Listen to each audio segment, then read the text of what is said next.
Tai iš tiesų, kad tiek emocijų ir jausmų kils būtent šituose mokymuose, nuoširdžiai nesitikėjau. Galvojau, tai bus kokybiški, vertingi mokymai, bet kad atrakinsiu tokias skrinutes, kurios buvo giliai užslėptos manį, tikrai nuoširdžiai nesitikėjau. Nesitikėjau pasiekti tokį savo emocijų gilį, rasti skrinutes, kurias buvau paslėpęs taip, kad niekas negirdėtų, nematytų, tai buvo tabu, tai buvo slepiama, tai buvo supratimas atėjęs iš vaikystės, kad tam tikrų dalykų man sakyti, galvoti, elgtis yra nevalia, yra negražu.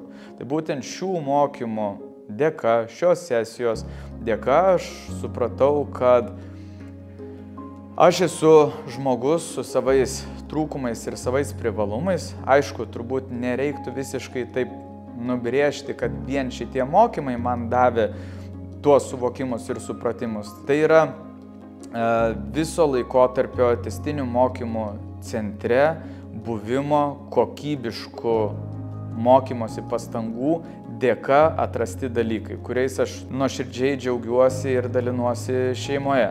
Man sudarė didelį įspūdį pykčio išvarymo metodikos, kad jos gali būti paprastos, šiek tiek trikdančios aplinką ir patį mane, bet jos be galo veiksmingos, nes pyktį įsivaizdavau, kad jausti yra labai negerai. Taigi aš geras žmogus, aš nepykstu ant žmonių.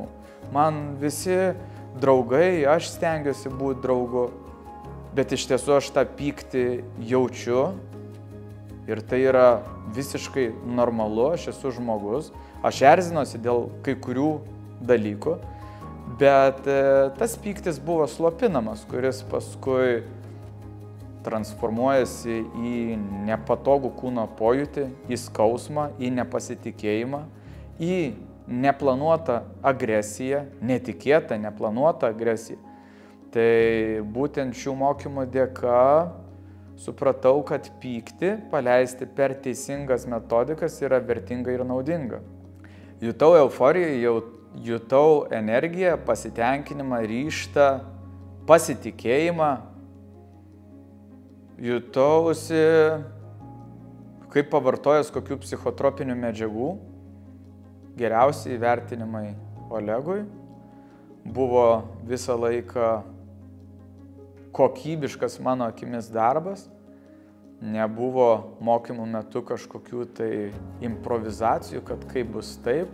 Visą laiką buvo viskas, jutausi kontroliuojama pagal planą. Visi mano poreikiai mokymuose buvo atliepti, gavau dėmesio tiek, kiek man jo reikėjo, gavau visus atsakymus, kurių man reikėjo. Iš tiesų klausimų nekilo daug, nes buvo pakankamai aiškiai pateikta informacija prieš kiekvieną praktiką, kiekvienos praktikos metu apie galutinį siekiamą rezultatą ir prasmę to rezultato. Tai mano akimis buvo atliepti visi mano poreikiai keliaujant į šiuos mokymus. Kadangi esu tęstinių mokymo centro ambasadorius, buvau susikūręs vienu metu iliuziją, kad visi žmonės nori tobulėti taip kaip aš. Tačiau objektyvi realybė netokia tenkinanti, netokia džiuginanti. Ne visi žmonės nori tobulėti. Tai atsakant į klausimą, kam galėčiau rekomenduoti, tam, kas nuoširdžiai nori išeiti iš, kad ir kaip banaliai beskambėtų, iš savo komforto zonos. Nori kažką pakeisti, daryk tai, ko niekada nedarei iki šiol, nes darydamas tą patį liksi toj pačioj vietoj.